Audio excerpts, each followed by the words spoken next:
Hello folks, welcome to another episode of The Ring Logs. Sorry, it's been a while. I think we can say with a big level of confidence that this year's Royal Rumble pay-per-view is not what we expected. Now, I've said in the Rumble reactions video that the quality of the Rumble match itself was a huge improvement over last year's. This year's felt a lot more natural. It flowed a lot nicer, and it didn't feel rushed like last year's. Not as many big names appearing in it. The only legend being Kevin Nash. And I've said my things in the video because this is not to be about comedy. This is about the Ring Logs. Purpose has always been to talk about past events and occasionally, give you updates on what's going on in WWE. Now, first off, I give props to Daniel Bryan and Bray Wyatt. They put on a main event caliber match as the opener. Now, if this match had been the main event of the Royal Rumble, would have been an odd choice, but at the same time, look at the quality and the chemistry and the moves that those two put on the ring. There's two future world champions right there. Kind of reminds me of Rock and Austin a little bit. They kind of knew what they were doing, they just knew what to do. And throughout the night, the fans made themselves heard in regards to how they felt about Daniel Bryan not being either in the undisputed title match or in the Royal Rumble match itself. Now, John Cena and Randy Orton, to be fair, at the end of the day, it's not really their fault. They're being paid to do what they're supposed to do, which is put on a show for the Royal Rumble. The aim of blame should be focused at the creative, and more specifically, possibly Triple H and whatever head writers they've got with them. So I don't blame the fans in that sense. I'm not a huge Randy Orton or John Cena fan, primarily because I think the characters need adjusting, because, we make our jokes saying Orton is so randy-blandy, and Cena's character could be likable if he was just made a few adjustments to it. Other superstars could adapt and be likable to both the adults and the kids. But I know WWE tries to market Cena to the children, and that's fine. But problem is, with Cena and Orton, we've seen it before. It's not cute anymore. Back in the day in 2007, when Orton was going after Cena and his father, I do admit that storyline was a bit questionable, but that's the whole point. It gets people talking. And they were really trying to make Orton into this really venomous Viper character, but, my brother and I, we wanted to see Daniel Bryan, because here's a guy who, okay, not the biggest guy, but that guy has more heart in any match he's been in than any of the guys that I've seen in any pay-per-view or any Raw or SmackDown down the years. And I haven't heard the crowd give a pop to a superstar like that since the Texas Rattlesnake. Austin, as soon as you hear that glass break and the da-dun, da-dun, da-dun, the fans went nuts. And it's a similar sort of thing. Back in the day, when Austin came in, there was not a pop like that since Hogan. So, we've now got a superstar that is phenomenally popular as the 6-time WWE champion. And this has gone so big that the fans were bemused from last Sunday's pay-per-view, but the fact that former WWE commentator Jim Ross said that he only got his money's worth for Daniel Bryan, Bray Wyatt and Roman Reigns' performance, the rest was not as impressive, and the fact that the hardcore legend, the original WWF hardcore champion and three-time WWE champion Mick Foley was disgusted with the Rumble pay-per-view itself, stating on his Twitter, do WWE really hate their audience that much? It's like, this was disgusting, and then going into a lengthy rant on his Facebook page, and I think Mick is fully justified. I mean, yeah, we know it's predetermined, we know it's sports entertainment, but surely, if when you get a guy like Daniel Bryan, who is getting, you know, such huge pops and reactions from the audience, and this is a guy who knows how to actually wrestle, because, you know, Cena is knows how to get a reaction, we know that, but when you look at Cena's wrestling, he's no Shawn Michaels, he's certainly no Bret Hart, and he's certainly no Y2J, but Daniel Bryan, he is just an amazing technical high flyer. And it's when they say, oh, he's not 6 foot, he's not big, it's like, Shawn Michaels was 6 foot, he wasn't big. I mean, Shawn Michaels was between cruiserweight and heavyweight at 225 pounds, but he proved everybody wrong. He went out there and tore it up in the ring. Daniel Bryan's doing that. I know Vince likes, likes big guys. That's fine. Everyone has their own preferences, but you should do what makes business sense. Daniel Bryan is winning the audience over and bringing the fans back in because that's who they want to see. And this has also gotten so big, it's actually reached the BBC's website on BBC Newsbeat. It states, Royal Rumble, Daniel Bryan blames WWE for exclusion. It states, WWE star has apologised to fans who were disappointed that he did not appear in the Royal Rumble main event on Sunday. Bryan blamed organisers for exclusion for the match in the US. Quote, sorry guys, the machine wanted me nowhere near the Royal Rumble match, but I thank everyone for their support. End quote. Appeared upset when they realised he would not appear. Many people who have expressed their anger on social media with the phrases Royal Rumble, WWE and Daniel Bryan all trending on Twitter.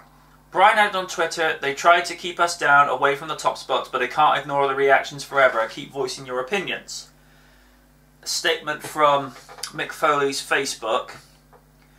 I wanted so badly to hear 75,000 WWE fans chanting yes, and seeing fans walk away absolutely ecstatic about the outcome of a pay-per-view. But when given the chance to make it happen, unless they've got something major up their sleeve, WWE answer tonight was a resounding no, no, no.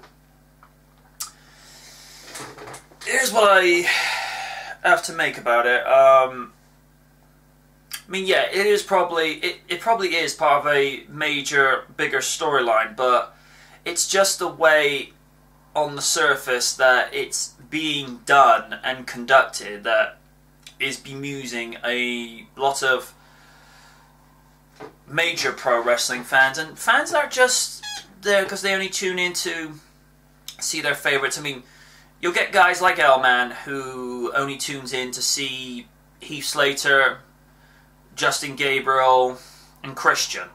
And Christian's another guy who is well overdue to have his moment in the sun, because I don't think what happened in 2011 was his moment. That was like a blink. But that's just my opinion.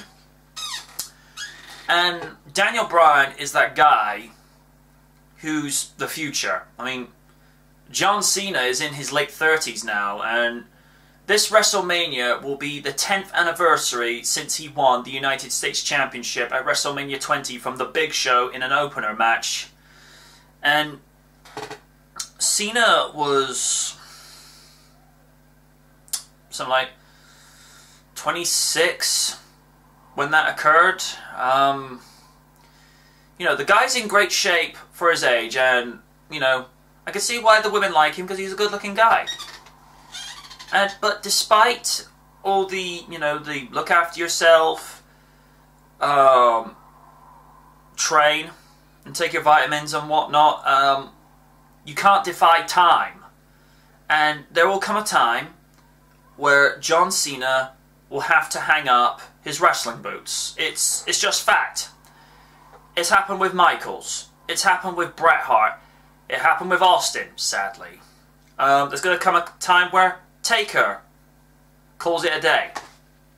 Because in-ring competition, for a lot of them, is short-term. And I say short-term because superstars tend to be in their prime around about 26 to 38. My opinion only. You get some superstars like The Undertaker who has better matches as he gets older, which, to quote Ed I think it's Ed Solomon, who works on TV tracks. You know, the guy's a freak of nature. It doesn't normally work like that, but that's Undertaker. You know, he is one in a million in terms of the athlete that he is. I mean, not many guys that are 6'10" and on the 300-pound mark can be as athletically gifted and agile as he is. But that's another story. It's like I say, I really don't know what to make of it. And of course, we then get on to CM Punk. Now, some 3 years ago, this June, will be the third anniversary since he dropped that monumental and legendary pipe bomb. Because in script and in real life, CM Punk was going to leave. He just wanted to get his grievances out of his system. And keep in mind, at the time, this guy was a heel. You know, full legitimate bad guy. Because he didn't like the way things were going within the company. He wasn't going to renew his contract. And he just said how he felt, and it was like the fans embraced it. Because it's like, he's saying what we're all thinking. It's like, this is coming from a wrestler that's saying what we're all thinking. And he ends up eventually staying. I tend to be like him with on the same page as Wrestling with Rosenberg. They could have milked that story just a little bit longer, you know, rather than wait 2 weeks, wait at least a few months, you know, for him to come back in and say, no, I'm the WWE champion, not you. I never lost it. But no, Punk came back in, wanted to change things, and to be fair to him and to give him his due credit, he did make quite a few sweeping changes. I mean, for one, for all throughout 2012, and we didn't get one single John Cena title reign. And from a fan's perspective, I see that as a good thing, because we've seen a Cena title reign before, we know what to expect. There's CM Punk, that was a big question mark, and the reality is, it paid off. Because it was something fresh, it was someone who was relatable, you know, that the fans just loved and embraced, and with like, we're sticking with this guy. You know, he's the one we want representing the company. And he actually outsold John Cena in merchandise, particularly in the adult section. Which I think the adult merchandise in WWE actually outsold John Cena merchandise for the kids. Take that as you will. But he has said for quite some time that he's not happy with the way part-timers just come in and take up spots that the hard-working guys come in and take. Now, although I'm a Rock fan from the Attitude Era, you know, I love what The Rock did back then. He did pay his dues. But I've said this time and time before, if Rock had earned that title shot for last year's Royal Rumble WWE Championship match with him and CM Punk, I probably wouldn't have been as negative as I had been. I mean, don't get me wrong, I was glad that he came back, because it had been 7 long years since Rock had, well, yeah, but before Rock came back in 2011, it had been 7 long years since we'd seen anything on a more regular basis with the Brahma Bull. And if he had a #1 contenders match on Raw 1000 and say, you know, the winner of this will go to the Royal Rumble to compete for the WWE title, and he won the right to face Punk there and then, I would have been okay with that. So it's like, well, you earned it, you know? You know, rather than just having it handed to you, you actually went in there and actually physically won the right. I would have had no issue. But he was just handed it. Yeah. It's not just creative that Punk has issues with. I mean, he's been burnt out for like the last while. Maybe like probably since last year's WrestleMania, because he took a few months off just to recoup, because apparently some like a few minor injuries were catching up and he just wanted to take time out, because that's necessary sometimes, regardless if it's pro wrestling, boxing, football. You know, sometimes you're just burnt out. You know, you need to take a sabbatical just to allow the body to heal up, just to let everything decompress, so that, you know, Mother Nature can do her thing and just let you, you know, fix yourself. And this is reminding me from 12 years ago when Stone Cold Steve Austin was not only burnt out physically, but he was just burnt out, fed up with the creative they were given, because I think the last straw for him was that he was going to face Brock Lesnar in a 2002 King of the Ring qualifier match without any build-up. Now, Austin has said in the last ever WWE DVD that was produced for him, really? You're not going to try and promote this and get a 2 to 3 week build-up and get a number? If they had gone that route, then that would have made sense, because it's like, that's a match people want to see. But they were just going to have Brock Lesnar, you know, go over him, essentially, jobber alert, and just advance to King of the Ring.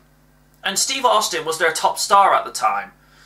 And the irony is, whenever Austin does come back, he gets a bigger reaction than anyone else in the company, because that's how much the fans love him.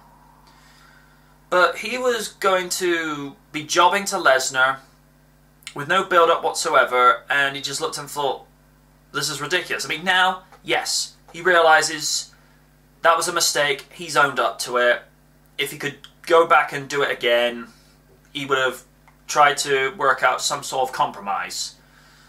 But I think we're looking at a similar sort of thing with CM Punk, because this has actually made the website, this has actually gotten onto the website of the UK newspaper The Independent, and it reads, CM Punk quits the WWE just weeks before WrestleMania 30. CM Punk, one of the WWE's biggest stars, appears to have retired from the company. reportedly telling bosses he is going home, being removed from future wrestling events, and thanking fans for their support on Twitter. The wrestler had numerous run-ins with the promotion's chairman, Vince McMahon, in the past, and it seems an undisclosed straw broke the camel's back on Monday night, with F4WOnline.com reporting that Punk, real name Philip Jack Brooks, announced that he was going home ahead of an edition of Weekly Show Raw.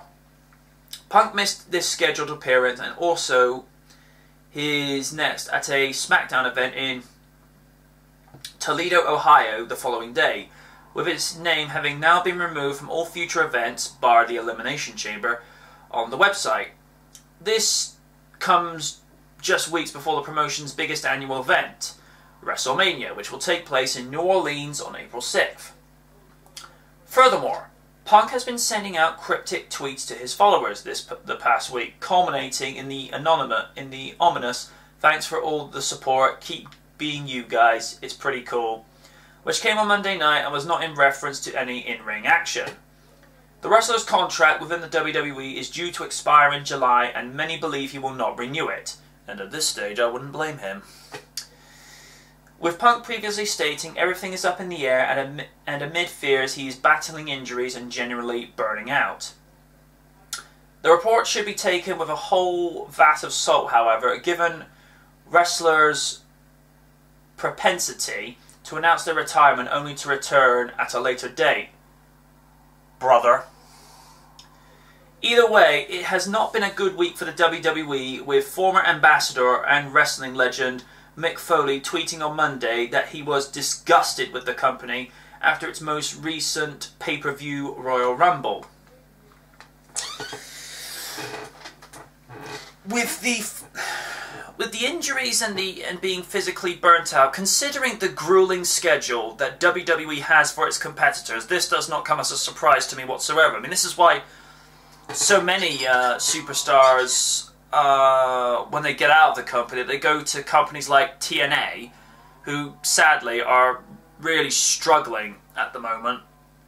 But there's not so much of a harsh, rigorous schedule, because with TNA, I think it's maybe wrestle once to 3 times a week, whereas the WWE, they're wrestling every single night, and it takes a huge toll on the physical anatomy, you know, going from place to place every single night, putting your body and your career on the line just to entertain those fans. Now, there are those that love what they do and they give they dedicate their lives to WWE. I mean, John Cena lives, breathes, and sleeps the business because that's what he came into the business to do. So, you know, I cannot knock his dedication. I've said so many times before with what he does with Make-A-Wish. Sir, respect. But in terms of the creative, it's like I've said, I don't think they know what works and what should be. You know, they have this little slogan saying, what's best for business? And in a very, very strange way, that's art imitating life. Because I was really half expecting at SummerSlam, when Daniel Bryan became WWE Champion in what was a candidate for Match of the Year, my opinion, I thought he would be WWE Champion at least until Survivor Series, because I think, you know, that would have been fine. But to then pull the rug out from underneath him and just literally gift the title to Randy Orton, I mean, you look at it from a script, you know, when you look at it from a story perspective, there's a twist. But when you look at it from an IRL standpoint, it's disgusting. You know, here's a guy, and I had stated on RDR in Season 6 that, you know, Daniel Bryan is having one of the best pushes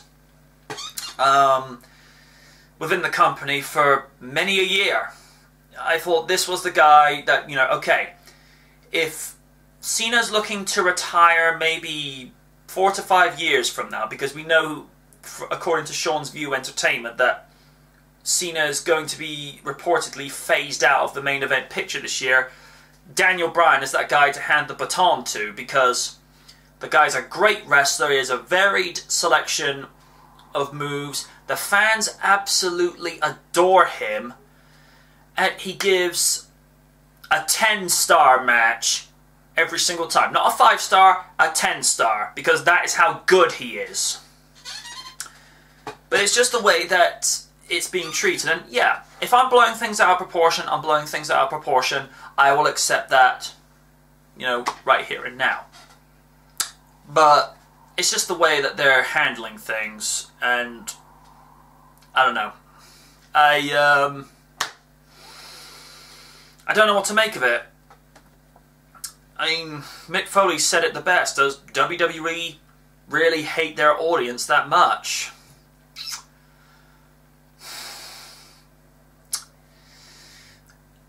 If this is the trend of what they're going to go with, then I might end up agreeing with Mick Foley. Because Mick Foley is one of those guys, you hear him, he talks, people listen. Same thing with CM Punk. He talks, people listen. I don't know what to make of it. Say how you feel about the Daniel Bryan and CM Punk situation in the comments section below, and what do you think about it, folks? I mean, I got nothing. I really do. I got nothing.